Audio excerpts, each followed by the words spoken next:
When I was a kid, I used to love visiting my aunt and uncle's farm. While my parents chatted to them about boring grown-up things, I was allowed to go outside and play.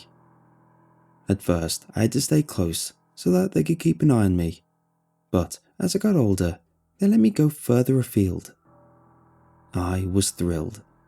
The farm was my playground, and finally I could explore it. I would go down to the field and watch the cows, trying my best, not always successfully, to avoid stepping on the cow pats. Then I'd sit on my uncle's tractor and pretend to drive it. Sometimes I'd explore some of the derelict buildings, imagine what they might have looked like when they were new. The farm was pretty old, so there were plenty of crumbling structures for me to explore, all with my uncle's dog by my side. She was a border collie named Bonnie, and she loved her adventures as much as I did. She would sprint around the buildings and fields, although never straying too far from me. Energetic, but fiercely loyal. This was the happiest time of my life, but that would soon change. It was one of our regular visits. The grown-ups were chatting inside the farmhouse as usual, and I was off on one of my adventures. This particular day, I decided to explore the main barn. It wasn't anything exciting really. It was just the biggest barn on the property where they stored the hay for the cows. The hay was covered with a tarp to protect it from the elements and weighed down with old tractor tires. There was so much of it that it formed a small mountain in the middle of the barn, nearly touching the high ceiling. After some time, I had finally plucked up the courage to climb this mighty mountain. Using the tires as footholds, I finally reached the peak, taking a moment to survey my surroundings and appreciate just how high I'd climbed.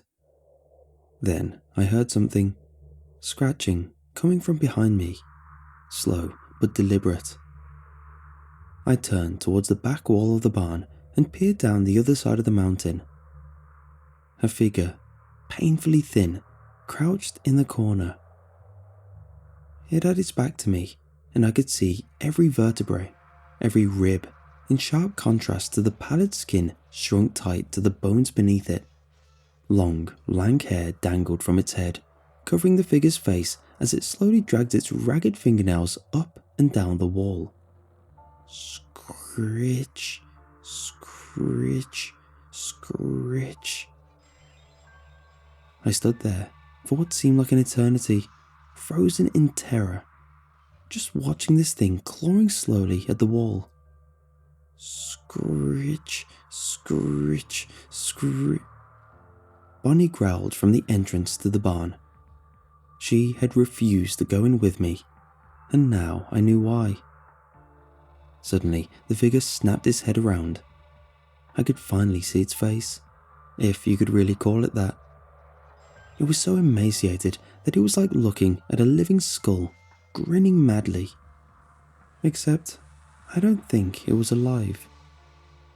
It stared at me for a few moments, its wild eyes gleaming with malice, savouring my unbridled horror. In the blink of an eye, it started to rapidly crawl up the mountain towards me. I turned around and ran down the other side of the mountain, stumbling over the tires.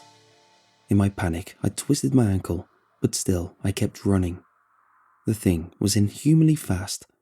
I could hear its ragged, laboured breathing in my ear and feel its rancid breath in my neck. That thing could have caught me then. I'm sure of it. But it didn't. I ran out of that barn, screaming and crying, hobbling on my injured ankle. My parents, joined by my aunt and uncle, came outside to see what the commotion was. The barn, was all I could stammer out, still wheezing with tears streaming down my face. Seeing that I had hurt my ankle, my parents decided to cut the visit short and take me home. That was fine by me. I wanted nothing more than to get away from that place. But as we were leaving, I thought I saw a glimpse of something on my uncle's face. It was fear. About a month went by before we went back to the farm for another visit. partly because of my injured ankle and partly because my parents were busy. During that time, I started to doubt what had happened and what I had actually seen. My parents always said I had a wild imagination. Maybe they were right. So, when the visits started again, I was ready to continue my adventures, although I still wanted to avoid the barn. That place gave me the creeps now. Little did I know, my adventures would never be the same again. On my first visit back, I saw it again. I was exploring the milking shed, and there it was, lurking in the darkened corner, crouching amongst the dusty, broken equipment which had been left to one side, staring at me hungrily, grinning through yellowed, jagged teeth. No matter where I went on that damned farm, I would see it, peering out from behind the dilapidated buildings, standing motionless in the cow field, even crouching in the dark doorway to the barn. Even when I couldn't see it, I could hear it scratching at the walls, hear its ragged nails scuffling against the ground behind me, hear its loud and excited breaths. I could feel its malevolent gaze upon me, boring into my very soul. It followed me everywhere, always watching, waiting. I tried to find out more about it, to see if there was anything I could do to stop it. I looked through so many websites and books. I sent messages to paranormal investigators, demonologists, and anyone who even remotely claimed to have experience in the paranormal. I even visited a shop in town that sold spell books, crystals, charms, and the like. Nothing helped. I felt so alone. That thing even haunted my dreams. Every time I closed my eyes, about to drift off to sleep, I would see its grotesque face grinning at me, those eyes so full of hate, snatching me away from blissful slumber. I barely slept, and on the rare occasions that I managed to fall asleep, I dreamed of being chased. When it caught me, I was ripped from limb to limb, feeling the thing crunching my bones and feasting on my flesh. Every night, I experienced this horrifying death, waking drenched in sweat and shivering. My schoolwork started to suffer. It's kind of difficult to pay attention in class when you're exhausted from lack of sleep. Plus, I was spending all of my spare time researching this thing rather than doing my homework. My parents and teachers were baffled by this sudden change, but how could I possibly tell them? I decided to stop exploring, opting instead to stay in the house with my parents. I'd never seen the thing inside the house, so I thought I was safe. I would bring a book to pass the time while the adults talked about boring grown-up things. Everything seemed fine for a few weeks. There was no sign of the thing, and I had become a bit of a bookworm. But I guess I got tired of waiting. After drinking too much lemonade, I was bursting for the toilet. Usually, I didn't like to use the bathroom at my aunt and uncle's house. It was cold and smelled kind of funny. But this time, I just couldn't hold it. While the grown-ups continued chatting, I shuffled up the creaking wooden stairs towards the bathroom, treading carefully along the narrow hallway.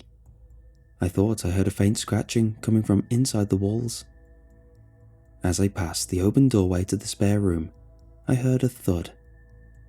The faded curtains were closed, but in the dim light, I could see that a stack of papers had fallen off the desk. I walked into the room, bending down to pick the papers up off the worn carpet. The floor was illuminated by a small patch of light from the open doorway.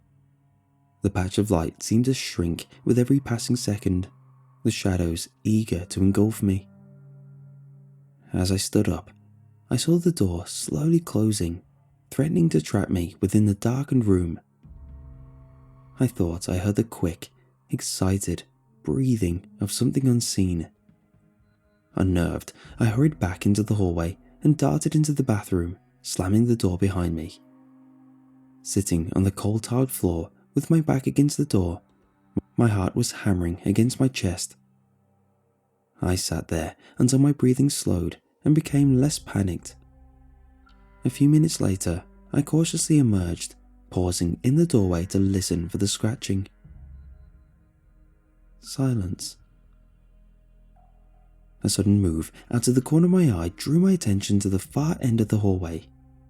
There sat the aged, spiral staircase which led up to the dark attic.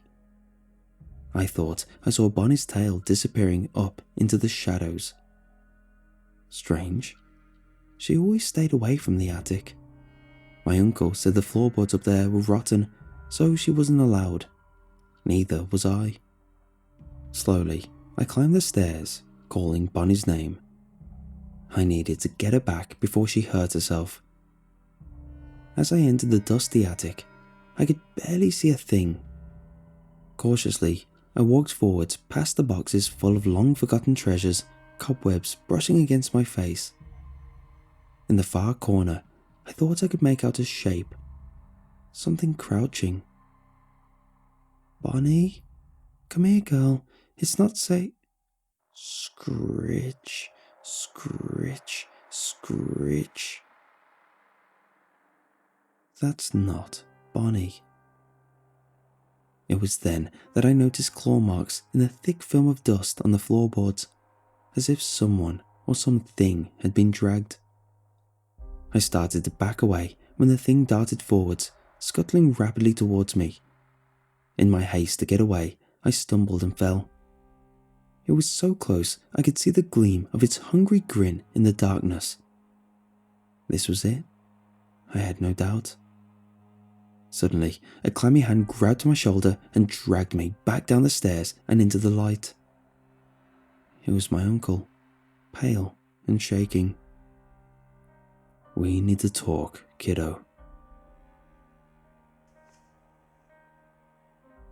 I sat on the moth-eaten sofa in my uncle's room, still shaking from my encounter in the attic.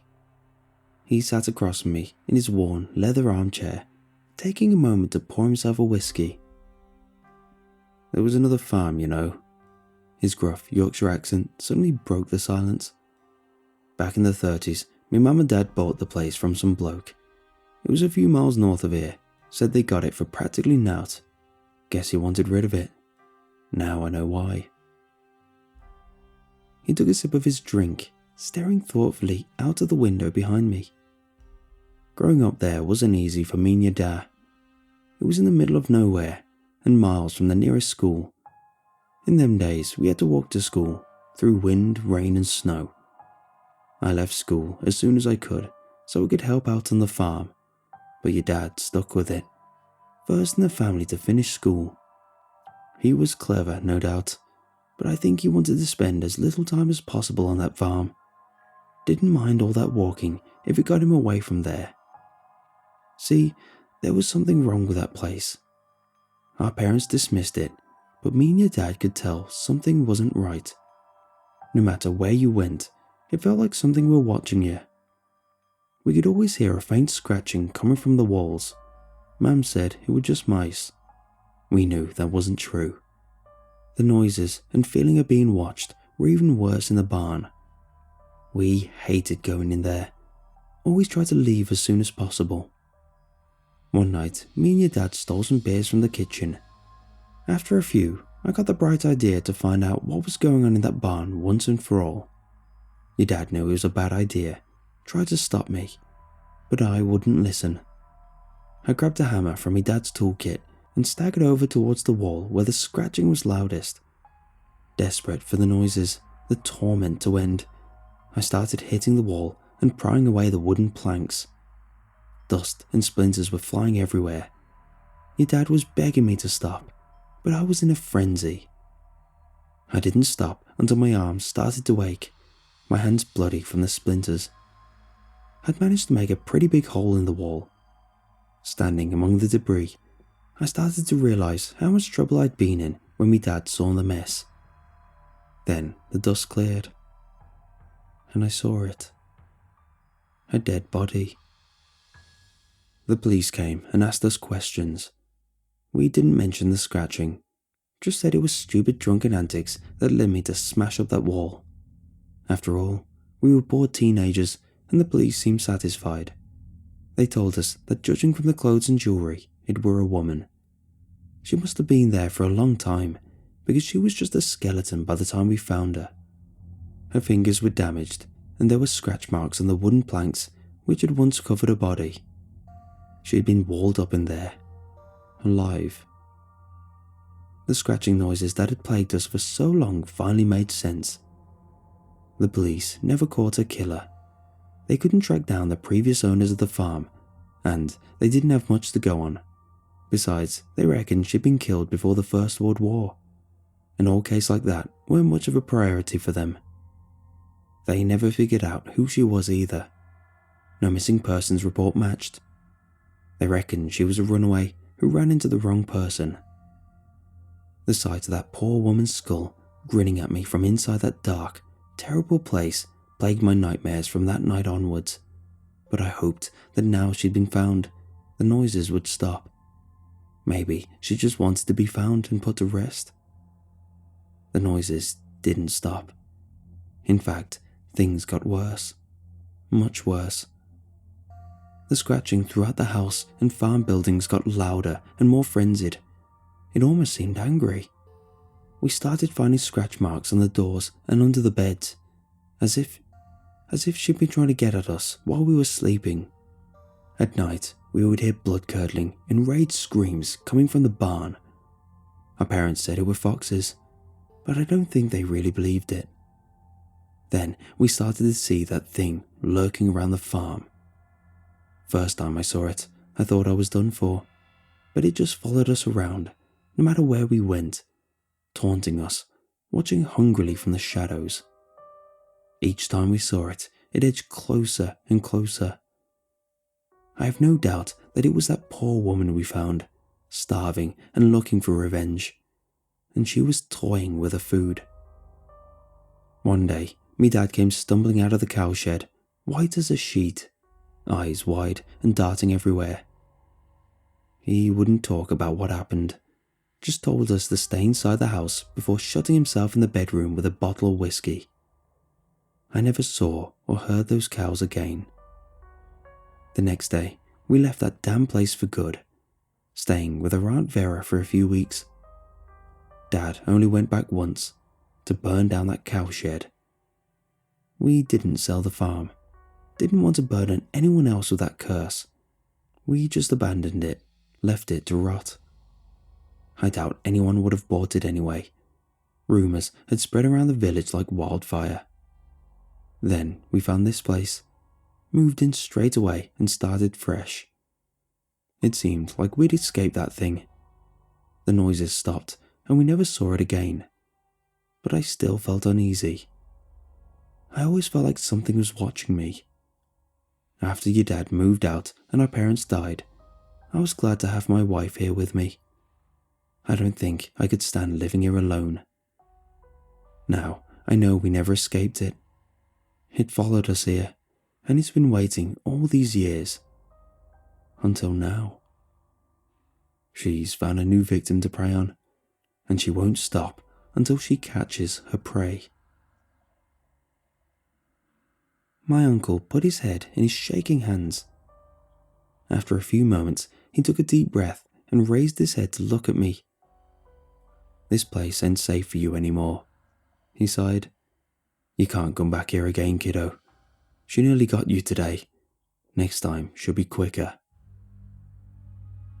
I nodded, trying to process everything I'd just heard, dread weighing heavy on my chest.